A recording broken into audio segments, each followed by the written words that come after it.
Bonjour les enfants, c'est papa. Mon mur est un asile psychiatrique à ciel ouvert et ma salle d'attente est toujours bondée. Bienvenue à la clinique Jean-Pierre Bécolo. Aujourd'hui, la clinique de ce 4e podcast est une colère de Jean-Pierre Bécolo. C'est un hurlement de Jean-Pierre Bécolo. C'est une grosse indignation de Jean-Pierre Bécolo que je voulais partager avec vous. Et si vous partagez la même colère, la même indignation, je vous invite à partager cette même colère et cette indignation avec les milliers de personnes autour de vous. Jean-Pierre Bécolo écrit ceci, partage. Vous nous faites honte. Vous nous faites honte.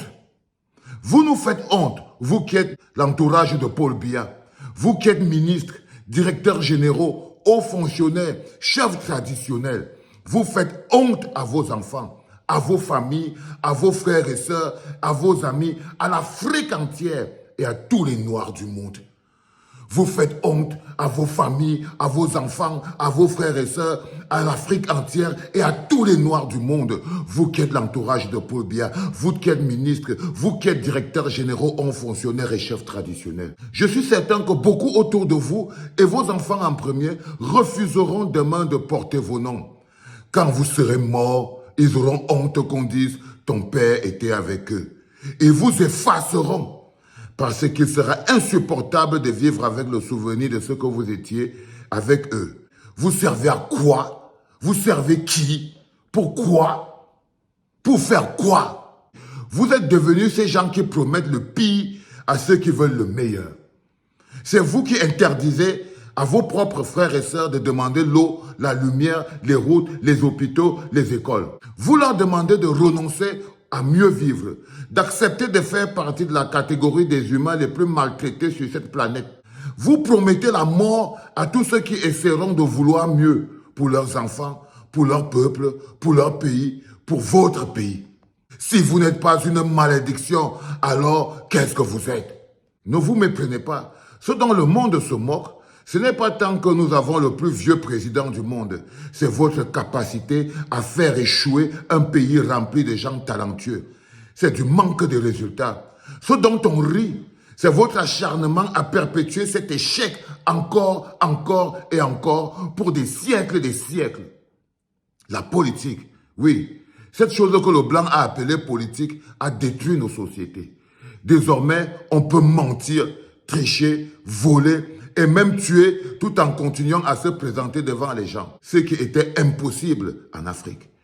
Mais ce qui est encore plus grave, c'est que chez ceux qui étaient censés être les gardiens de nos traditions, aujourd'hui, sont aussi corrompus que les politiciens. Pas un seul ne vaut mieux que l'autre. Avant que les colons ne viennent, il était inconcevable dans nos sociétés africaines que des gens comme vous puissent agir ainsi sans que le peuple les élimine.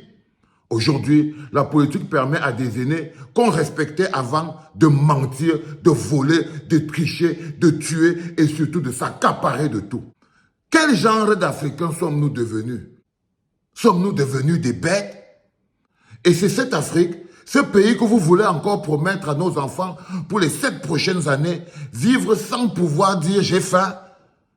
N'est-ce pas le sort qui s'est abattu sur nous quand nos enfants sont en train de fuir le pays de leurs ancêtres, sont en train de nous fuir, de vous fuir? Et pas un seul d'entre vous ne se dit qu'il est temps de s'asseoir pour voir ce qui ne va pas. Comme on le faisait avant, quand on avait encore le sens des valeurs africaines. Vous rendez-vous compte que la vraie catastrophe du colonialisme, ce n'est pas tant les richesses pillées, encore moins la culture occidentale, mais c'est vous. Le pays croule sous les problèmes. Et aucun d'entre vous n'est dérangé.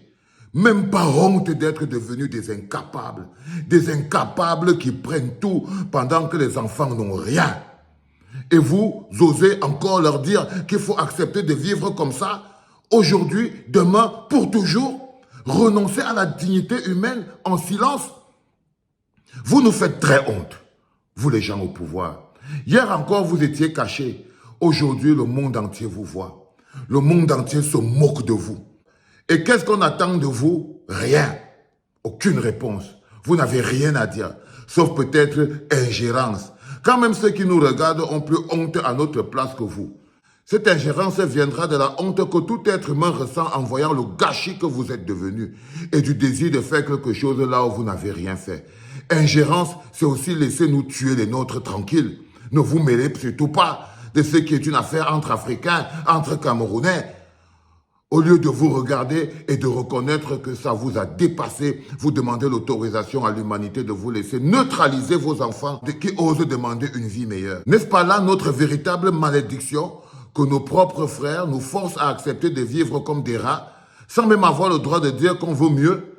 La mort au bout du bonheur de l'homme noir. La mort est au bout du bonheur de l'homme noir. Quand c'était les colons, on comprenait. Aujourd'hui, ce sont les gens qui portent nos noms, qui viennent de nos villages, qui sont nos frères, nos amis, nos cousins, qui ont les mêmes galères dans leur famille. Et ce sont eux qui nous promettent la mort, si nous osons dire que nous voulons vivre mieux. Et le plus grave, c'est que tout cela nous semble désormais normal. On doit continuer pour 7 ans encore. Comme souvent en Afrique, quand on prend la chose du blanc, on la déforme, on la tord. On s'en sert à notre manière jusqu'à ce que même le blanc qui nous l'a donné ne la reconnaisse plus. Quelle honte. Le Cameroun fait honte. Votre Cameroun fait honte. Le gouvernement actuel fait honte. Les chefs traditionnels font honte. Paul Biya et tout son entourage me font honte en tant qu'Africain, en tant que Noir. Pourtant, je ne suis ni de sa famille, ni de ce régime. J'imagine alors la honte silencieuse de ceux qui le sont. Ceux qui sont à ses côtés, ceux qui savent, mais qui continuent. Pendant que les autres promettent un monde meilleur à leurs enfants, regardez-vous. Qui parmi vous peut dire qu'il œuvre pour que cette société ressemble à quelque chose? Après tant d'années, pas un seul d'entre vous n'a eu le courage de dire « ça nous dépasse, il faut que quelqu'un d'autre essaye ». Parce que cette chose qu'on a appelée politique, elle était censée faire avancer nos sociétés.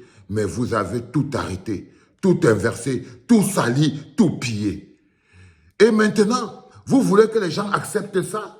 Que les enfants, les jeunes, les mères, les travailleurs, les rêveurs acceptent ça? Dans quel monde? Chez les vrais Africains, impossible. Vous auriez été éliminés.